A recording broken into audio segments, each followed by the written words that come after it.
السلام علیکم ورحمۃ اللہ۔ ایک مرتبہ پھر آپ کو رحمان رمضان ٹرانسمیشن افطار عامر کے ساتھ شہر رمضان خوش آمدید کہتا ہوں، اور ہمارے ساتھ اس وقت جو خاتون موجود ہیں ان کا نام ہے ارم۔ ان کی بھی جو داستان ہے ناظرین کرام وہ آپ کو میں بتا دیتا ہوں، تو آپ سماعت کر لیجئے۔ کینسر سے بھی زیادہ ایک مہلک مرض ہے SLE، اس میں یہ مبتلا ہے ارم، اور یہ جو مرض ہے اس میں ہڈیاں کمزور ہو جاتی ہیں، بھربھری ہو جاتی ہیں اور آہستہ آہستہ ٹوٹنے لگتی ہیں۔ آپ کے جو وائٹ بلڈ کارپزلز ہیں وہ بھی ختم ہوتے جا رہے ہیں اور ریڈ بلڈ کارپزلز بھی ختم ہوتے جا رہے ہیں۔ اس کے علاوہ ان کے جو شوہر ہیں ان کا میں نام نہیں لوں گا، کیونکہ ان کے شوہر اتنا زیادہ قرض کے بار تلے دبے ہوئے ہیں کہ 10 ماہ سے بے روزگار ہیں اور قرض خواہوں کے تقاضوں اور خوف کی وجہ سے روپوش ہیں۔ 10 ماہ سے روپوش ہیں۔ آپ سے بھی کوئی رابطہ نہیں ہے ان کا؟ نہیں، رابطے میں، ٹھیک ہے۔ خاتون چاہتی ہیں کہ ہڈیاں تو ان کی ٹوٹ رہی ہیں، بھربھری ہو گئی ہیں، علاج سے کہیں زیادہ ان کو فکر یہ ہے کہ ان کا قرض اتر جائے اور یہ معاشرے میں سر اٹھا کر جی سکیں، ورنہ ان کے شوہر جو 10 ماہ سے روپوش ہیں پتہ نہیں کیا ہوگا۔ قرضہ ان پر ہے کوئی تقریباً 18 لاکھ روپے کا۔ تو یہ آپ نے قرضہ اتنا کیسے چڑھ گیا، کیا ہوا تھا، ذرا کچھ بتائیں گی؟ یہ میرے ہسبینڈ نے ایک کاروبار کیا، تو وہ ایک بندہ جو تھا اس کے ساتھ مل کے کیا، لوگوں سے لے کے، تو وہ بندہ ان کو فراڈ دے کے چلا گیا۔ اچھا جی۔ اس نے یعنی کہ گاڑی امپورٹ کرنے کے لیے وہ کیا تھا کہ گاڑی امپورٹ کرائے گا، 3-4 گاڑیاں جاپان سے امپورٹ کرائی، اس کے بعد وہ روپوش ہو گیا، غائب ہو گیا، اس کا کوئی یعنی کہ وہ نہیں ہے۔ اچھا، اب لوگ اور انہوں نے لوگوں سے پیسے لے لیے تھے؟ بالکل۔ تو اب وہ یہ یعنی کہ ہمارے پاس جتنا تھا 40 لاکھ میں سے ہم نے گھر کا گاڑی سب کچھ، آج سے 2 سال پہلے بہت اچھی زندگی ہم گزارتے تھے ماشاءاللہ۔ اللہ تعالیٰ نے ہمیں دے کے بھی آزمایا ہے، نہ ہونے پہ بھی آزما رہا ہے اللہ تعالیٰ۔ اب اللہ تعالیٰ کس وقت غنی کر دے یہ اللہ پر ہے۔ بس یہ ہے کہ میرے شوہر کی جاب ہو جائے۔ میری 5 سال کی بچی ہے جس کو ان لوگوں نے دھمکی دی ہوئی ہے کہ اس کو کڈنیپ کر لیں گے، تو میں اسکول تک نہیں بھیج رہی۔ اسکول جاتی ہے، مئی سے میں نے اس کو اسکول بند کیا ہوا ہے۔ قرض داروں نے کہا ہمیں سے کڈنیپ بالکل، کرنا، اور شوہر کو کہ جان سے مار دیں گے۔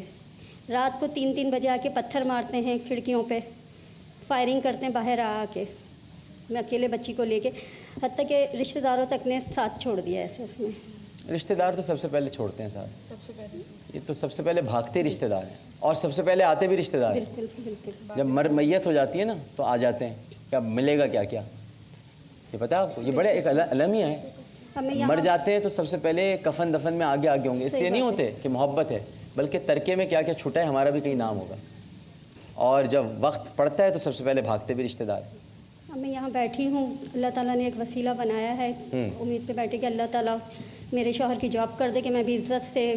آپ کے شوہر نے کیا ہوا کیا ہے، مطلب گریجویشن کیا ہوا ہے ان کی، میں یہ لے کر آئی ہوں میں ان کی۔ اچھا، تو مگر اب اگر وہ جاب ان کی ہو بھی جاتی ہے تو وہ قرضہ بھی تو ادا کرنا ہے نا۔ ہاں، ہمارا مسئلہ، مین مسئلہ یہ کہ دیکھیں قرضہ اتر جائے گا نا تو، اور جاب ہو جائے گی تو ہمارے یہ ٹریٹمنٹ ہے تو یہ تو خود کرواتے رہیں گے۔ ہاں، ہمارا مین مسئلہ یہ قرضہ ہے جی، تاکہ ہم بھی عزت سے زندگی گزار سکیں۔ اور آپ رہتی کہاں پر ہیں؟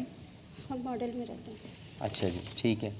تو ان کا ایکسپیرینس تو کافی ہے، لیکن بس یہ پھنس گئے اس میں، اس چکر میں۔ پہلے PSC وغیرہ میں جاب کرتے تھے، بینکس وغیرہ میں بھی کی، لیکن وہ سود سے انہوں نے جب لوگوں کو نکالنا شروع کیا تو بینک سے ان کی جاب ختم کر دی گئی۔ آپ سن رہے ہیں ناظرین کرام، کوئی ہے جو قرض دار کو قرضوں سے نجات دلا دے؟ اور کہتے ہیں، بزرگ کہتے ہیں، کتابوں میں لکھا ہے کہ جو قرض دار کو قرضوں سے نجات دلاتا ہے اللہ تعالیٰ اسے عذاب سے نجات دلا دیتا ہے۔ تو کوئی اگر قرض دار کو نجات دلا دے، بہت پریشانی میں مبتلا ہیں، 5 سال کی بچی ہے، اسے اسکول نہیں بھیج پا رہی ہیں، قرضوں کے بوجھ تلے دبے ہوئے ہیں، اور نبی کریم صلی اللہ علیہ وآلہ وسلم نے بعض احادیث میں مفہوم ہے کہ بہترین نیکی کسی کے قرضے کو ادا کرنا قرار دیا ہے۔